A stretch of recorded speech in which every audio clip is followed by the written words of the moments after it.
अस्सलाम वालेकुम। मेरा नाम मोहम्मद वकार अतीक है और मेरा ताल्लुक करेक्ट रियल एस्टेट से है। आपके सामने फिर हाजिर हुआ हूँ मार्केट की सिचुएशन को लेकर।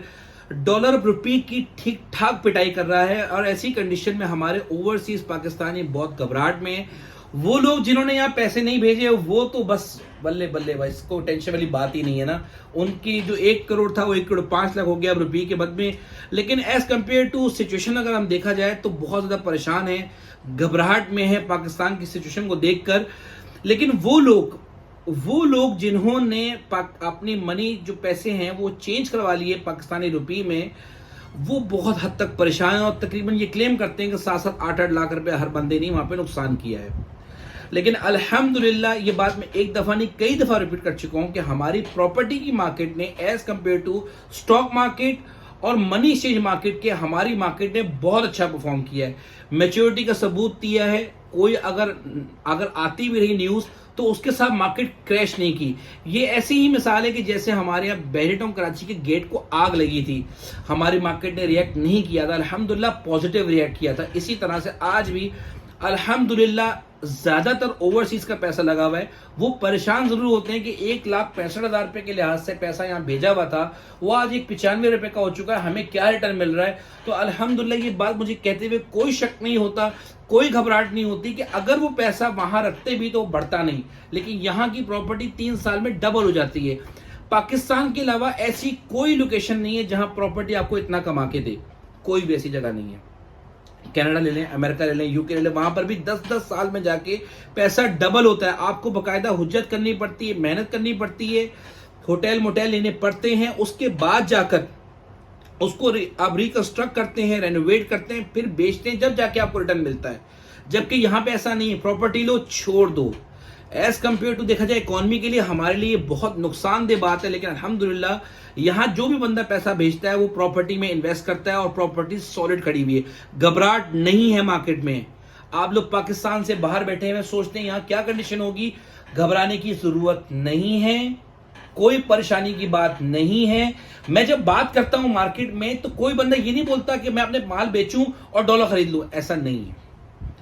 जिसका पैसा स्टॉक एक्सचेंज में वो ज्यादा घबराते हैं, परेशान रहते हैं रात भर स्टॉक मार्केट में इन्वेस्टमेंट करने वाले, इसलिए मैं इसके सख्त खिलाफ हूं और आपको भी बोलता हूं वहां इन्वेस्टमेंट बिल्कुल मत कीजिए। बेकार तरीन जगह, कोई डायनेमिक्स नहीं है, उन मैच्योरिटी तक नहीं है। इतने पढ़े लिखे लोगों के होने के बावजूद कोई एक न्यूज आती है बिल्कुल चीजें चेंज हो जाती हैं।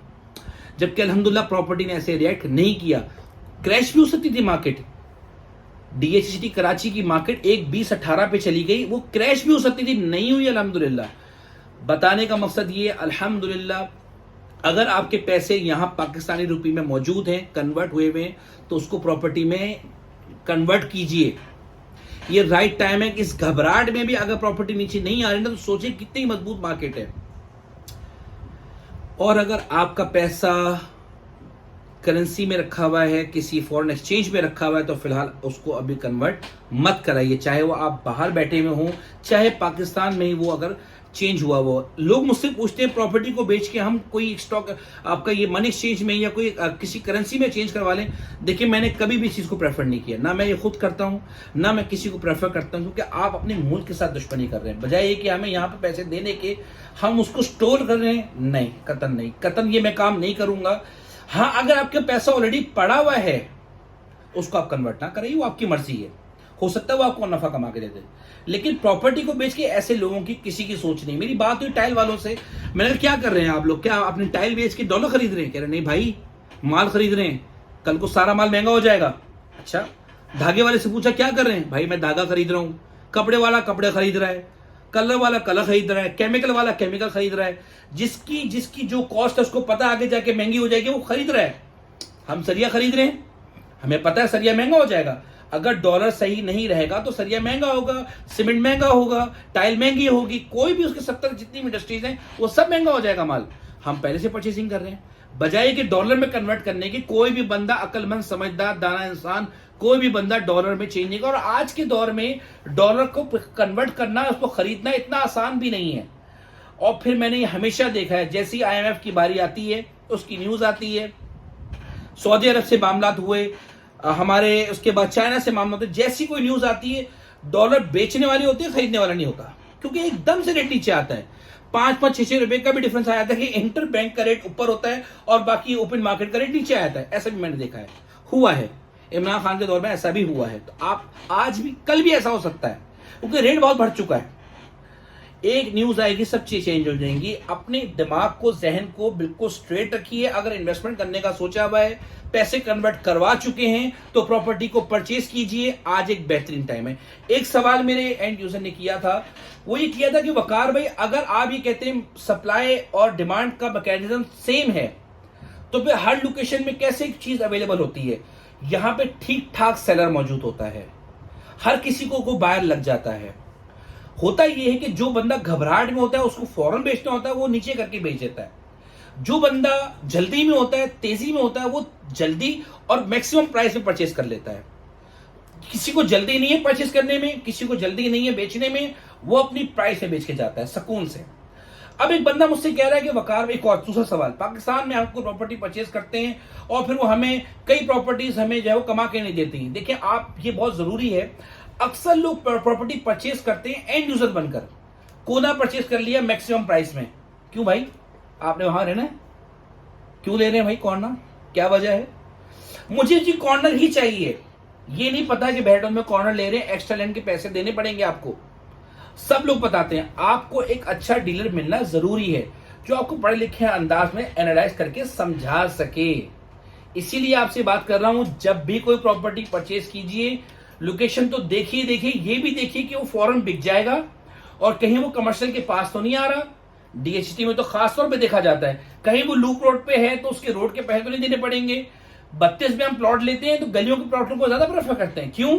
दूर है, जिसका पैसा कम है वो 32 में लेगा, रोड का प्लॉट कैसे लेगा? लॉजिकल बात समझे ना आप बात को। तो गली का प्लॉट लेगा, जिसके पास पैसे कम हैं वो गली का प्लॉट लेगा, उसकी सेलिंग ज्यादा होगी। जब बेचने के लिए आएंगे, कोई बिकेगा, आराम से बिकेगा, तसल्ली से बिकेगा। अपनी इन्वेस्टमेंट को सोच समझ के कीजिए। अब अली ब्लॉक आप ले रहे हैं 75 लाख रुपए में, और 75 लाख में आप प्रिशन 30 का प्लॉट ले रहे हैं, कहां आपको रिटर्न मिलेगा? आप अली ब्लॉक मैच्योर हो चुका है, प्रिशन 30 का 250 का मैच्योर नहीं हुआ, वहां आपको ज्यादा रिटर्न मिलेगा। लॉजिकल बात है, समझने की बात है। अब आप कहेंगे जी मुझे रिस्क भी नहीं लेना और मुझे ज्यादा भी कमाना है, नहीं, higher the risk higher the profit. Got the point? एक और आखिरी पॉइंट जाता देता चलूं, इन्वेस्टमेंट करने में कोई घबराहट नहीं है, परेशानी की बात नहीं है, माल बेचने की जरूरत नहीं है। खरीदें ना खरीदें, अगर पैसा आपका रखा हुआ है स्टॉक मार्केट में, कम से कम उस दलदल से तो निकलिए और प्रॉपर्टी में जाइए। वो मार्केट बेहतर से बेहतर होती जा रही है। हाँ जरूर है, ये बात जरूर है कि ब्रोकर हजरात 2 नंबरिया करते हैं। आप सब लोग पढ़े लिखे हैं, आपके पास आज सोशल मीडिया का पूरा एक प्लेटफॉर्म मौजूद है, जमीन.com का प्लेटफॉर्म मौजूद है। लोगों से राब्ते कीजिए, रेट लीजिए, पूरी क्यूरी निकालिए, प्रॉपर तरीके से वर्कआउट कीजिए, आपको अच्छी चीज मिल जाएगी। फिक्र नहीं कीजिए, मार्केट ठीक है अल्हम्दुलिल्लाह, टेंशन नहीं लेनी, ठीक है? कोई सवाल तो मुझसे पूछिएगा। जज़ाकल्लाह खैर, थैंक यू।